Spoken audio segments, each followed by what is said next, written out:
Hey guys, what's up? Hello, Bill. Say hi to everybody. Can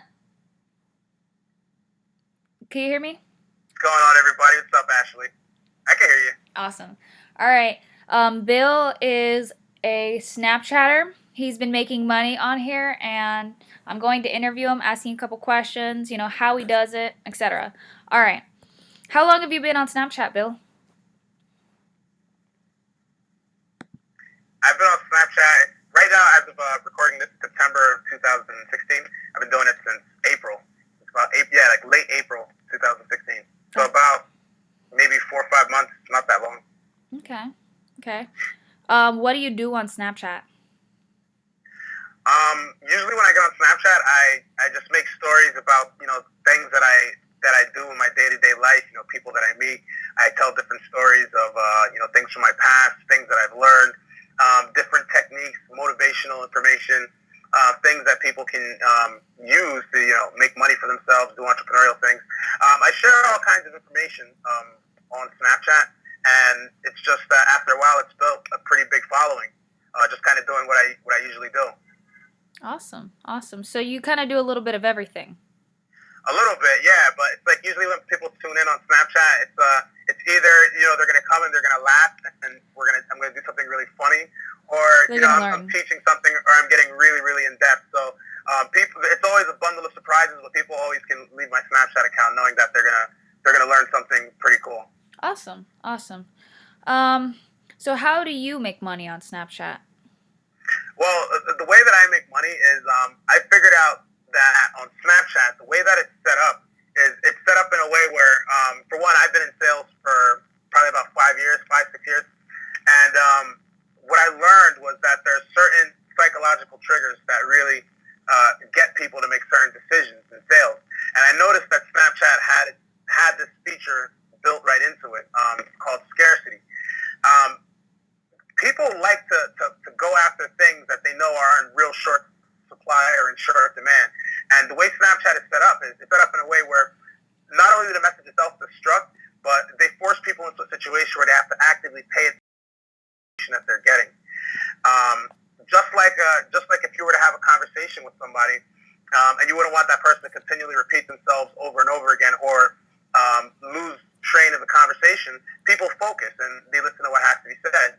When you send messages to people on Snapchat, these messages, because they can disappear unless you know how to actually save them, um, people are more inclined to pay attention to what they see in front of them. And when you put stories or you put videos on your story talking about certain things, I would typically break down a specific concept or a sales process or something to be sold, or what I do a little bit. And I'll always give somebody a call to action, which would usually be to inbox me or send me a message if they'd like to learn more.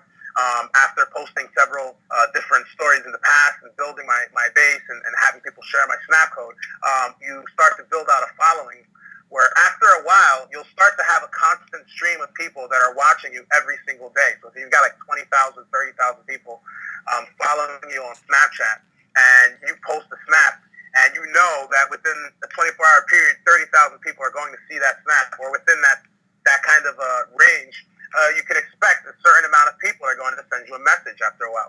And because people have to act on what they see and what appears in front of them in real time, people are more likely to make decisions right there on the spot, especially if they just saw you, they just spoke with you, and it's something that they act for. You have a much higher opportunity of making money. So what I did was I just created a course. I created a course called Snapboss that I put on JVZoo, which teaches people a little bit about what I do and how to sell affiliate products and how people can make some extra money on the side. And it was wildly successful, and it worked perfectly well with Snapchat and the way that it was designed. People would always ask me all the time, how am I making money? How am I doing what I do? And I just did something very basic where the course itself was something that people, if they didn't even have a product, they could sell it if they wanted to. And it got a lot of people to have their foot in the door with how to make money with it. After a while, I started to build like a little viral following. People would, always hit me up and do the daily dab. I would do that on my Snapchat, and I would have, baby boomers and kids and all kinds of people that like my basically did was just repeated the process and continued to do what had been working, which was, just being myself and offering value. When you give value, you give information that's relevant to what the people you would like to talk to want to hear. After a while, it's only a matter of time before they start asking to buy something, especially if you offer a service or you have something that you'd like to sell. So in a nutshell, that's basically all that I do. So you sell courses and you market things? I sell courses, market things, and now I'm even starting to do a little bit of consulting for people that are looking to make money outside of Snapchat or just on the internet in general. And I have a few other ventures as well. Like right now, I'm building a smartphone app for someone who actually found me on Snapchat, who ended up being, I don't know if you saw this one when I was on Snapchat. He was a local guy in my town who he started, delivering chicken, like in the local area. And he made some really awesome chicken. He had like all these different flavors and stuff, and he was taking orders on Stripe from Snapchat, and he was like monetizing it really well. And he was like, "Hey man, like I see you've got this following. I'll give you some chicken." And he tell people about my little delivery chicken business. I'm like, "Okay, sure." I ordered it, and sure enough, the chicken was amazing. And I actually ordered from this guy quite frequently. And now I'm working on an app for helping him to make some extra money and make it a lot easier to process transactions for his business. So when people start to see you after a while, you don't even have to limit it to just, creating courses or affiliate marketing or anything like that. Like if you have any kind of skill, you could be really, really good at piano or something. You can teach somebody piano lessons in your local area if you're building your audience in your local area, or if you're a nightclub looking to, have more patrons come into your business and come in and see what you're all about, advertise your company on Snapchat, share it with people and the people that frequent that area, and they actually just so happen to be following you on Snapchat. Let's say one boring, lonely night, hey, there's a party going on here, and they would have never known the scarcity 24 hours come now.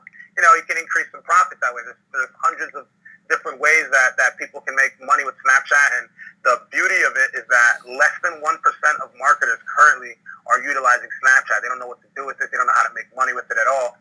And here I am, just kind of, maneuvering, like swimming through the system and figuring out these little loopholes that in reality are not rocket science. I mean, it takes a specific skill to understand how it works, but once you understand it and you implement that, you can translate that to any form of marketing online. And Snapchat was the ultimate starting point for me to, launch my business and put me in all different types of categories where I'm now currently, managing Facebook advertising for several multi-million-dollar businesses at this point. So it's pretty cool. Wow. Okay, Yeah. so let me ask you, what do you think is the best way to make money? Affiliate marketing, selling your own products, or joining a team like OSP, or what do you think's like the best? I think they all have their perks. They all absolutely have their perks. Here's the thing: is like if you create your own course, the benefits of creating your own course is one, it's your course, it's your product. You can keep 100% of the profits if you sell it by yourself. You can even leverage that. You can have other affiliates sell your course, sell your product, and give them a portion of the money as well. And that's a great way to grow quickly. That's what I did with SnapOff. The downside with that is there's a real big technical learning curve. Like if you don't know how to set up websites and set up hosting and password protect sites and implementing merchant accounts, JVZoo or ClickBank or whatever it is that you use. And there's a lot of different things that can go into it. But if you can do it and you can do it right, you can make a lot of money with it very quickly. And you can even use some of that money to, launch into other avenues like getting involved in an affiliate marketing product, like you mentioned before. The downside of being an affiliate to any company or anybody else's product is you don't own it. So it's not necessarily yours. You're always kind of locked at right where you are, despite the fact that you can make unlimited earning potential depending on how much you sell.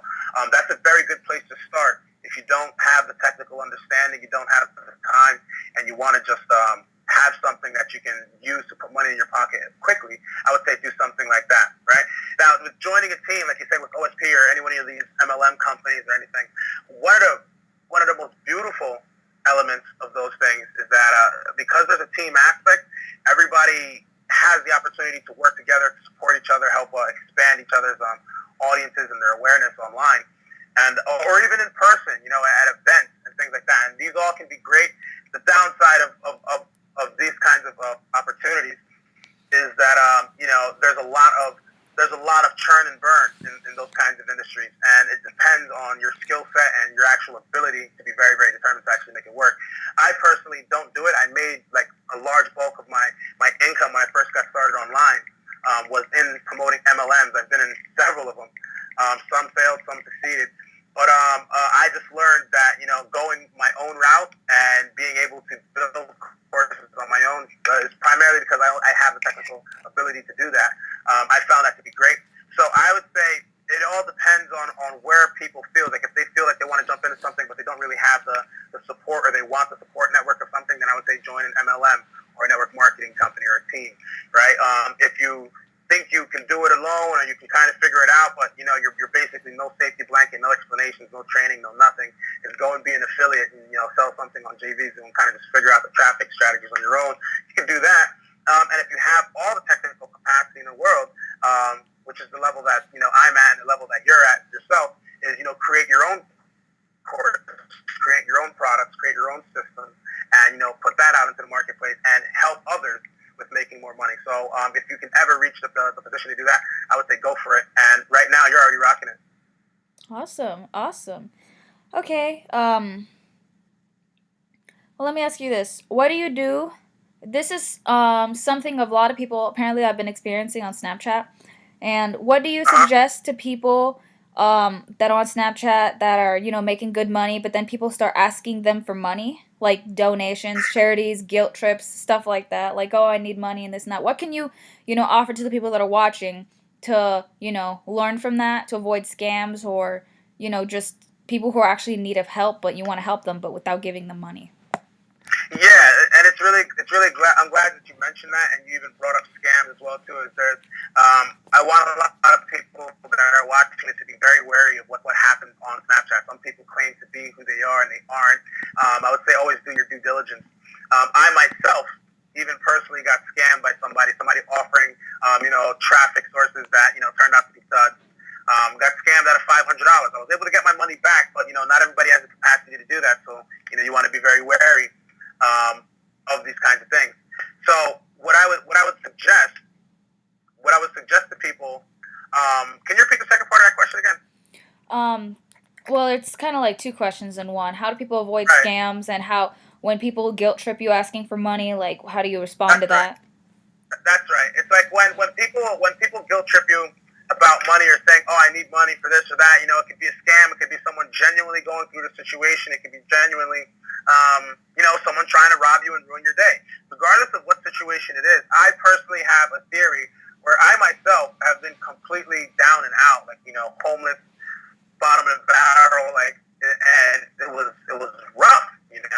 I was in a really bad situation, and a lot of people have probably been in situations worse than my own. But the difference is I found myself in a situation where when I would go out and I would ask for help, or I would reach for help, or beg for money, or beg for anything, not only did I not get anything in return, but I found myself being put in a cycle of dependence, where I was always dependent on somebody else, dependent on my mother, dependent on my friends, dependent on some kind of charity program or something like that.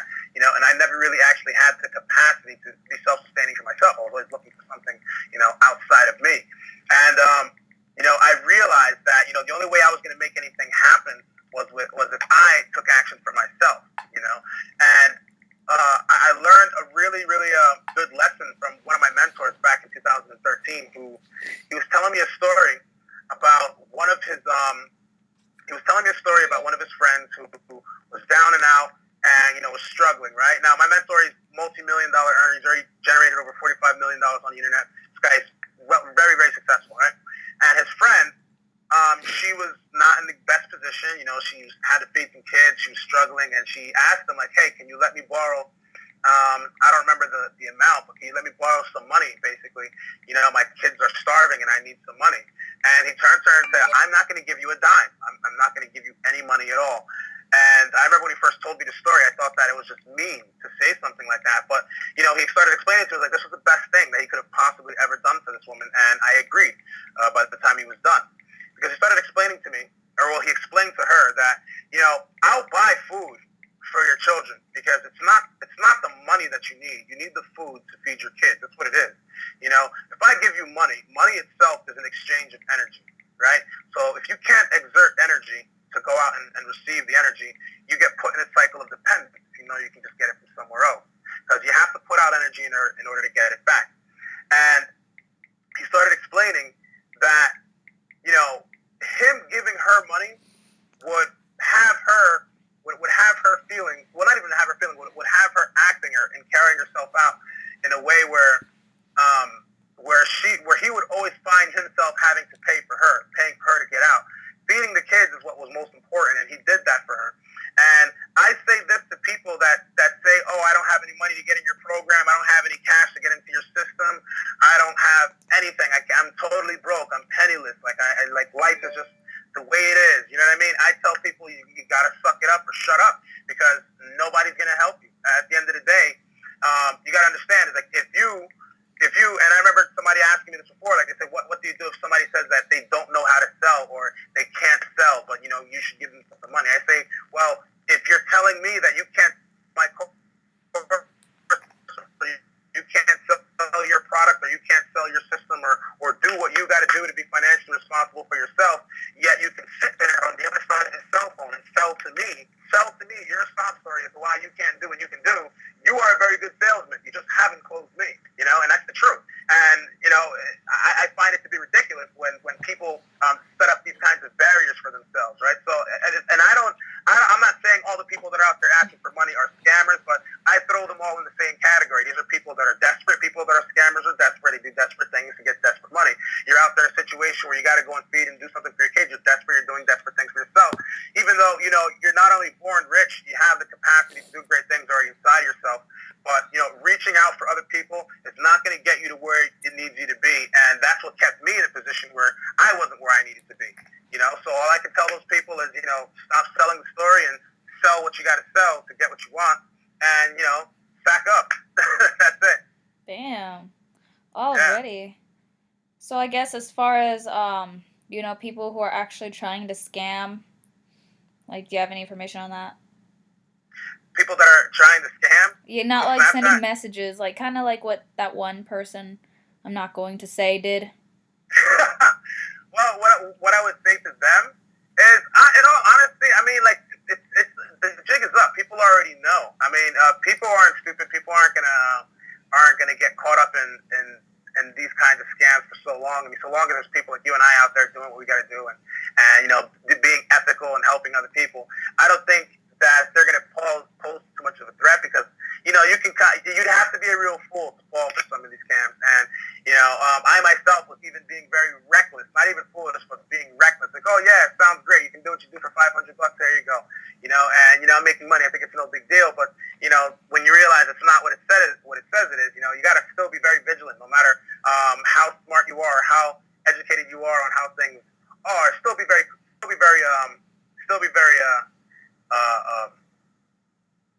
vigilant, for lack of a better word, on that. Yeah. Already. Do you have any final tips to give to the people watching this video right now? Like any kind of advice to become a better person on Snapchat, as far as making money or just, you know, posting? As far as becoming a better person on Snapchat is, I would say first off, I would say make videos, like a lot of videos. And when I say videos, I'm not talking like, you know, and everybody knows somebody like this on Snapchat who, like, you know, would record, like, hey, look, I'm out here at this restaurant, like, look at my French fries, or hey, look, it's my dog, or oh, the river in my backyard, or just random stuff with no basis, all right? Like, whatever I get on Snapchat, it's like because I have a purpose, or I have a plot, right, or I have something to say. I mean, I feel like that random stuff can come after your message has already been made, you know? So when I wake up in the morning or I start my Snapchat story in the day, I usually have a plot, what I want to talk about. Like, let's say, you know, I'll find a quote or something, and I'll base most of what I want to talk about on that quote, or I have something I want to bring to the forefront. If I want to post random pictures of my dog and other stuff, yeah, sure. But make sure that I always make sure that the value is already given on the forefront, and, you know, the call to action for them to, you know, reach out to me or get more information is said and done. And then all that other random stuff can happen. But, you know, I see people that'll do this, they'll get on their phone and just, you know, like say nothing, stare at the camera, and it's pretty ridiculous. I say, you know, if you wanna get noticed on Snapchat, you got to stand And Snapchat, the cool thing about it is, you know, you can literally go on there, be who you want to be, and the only judgment that you'll ever face is people directly coming to you and saying something about it. On Facebook, people can post comments on their wall and make it into a big giant drama show, but Snapchat is your TV show where, you know, you, even though you have an audience that's watching you, you're the one that only sees all the feedback, you know? And if it's done properly, you'll notice your audience starting to grow, starting to expand when you do it right. So I say, yeah. I mean, I guess that's some of the closing statements I got. Alrighty. Thank you so much, Bill, for coming on here and giving all the information you can give here on my course. Guys, he sells a course called SnapBoss. If you guys are interested in learning how to make money online, it's like a team, you guys can go. I'll put the link over here if you guys are interested in working with him. His Snap code is right there. Be sure to add him. Is a guy named Bill, right? _guy named Bill. Alrighty, you guys add him. Everybody forgets the underscore. Alright, thank you so much, Bill. Hope you guys have a great day. Good luck.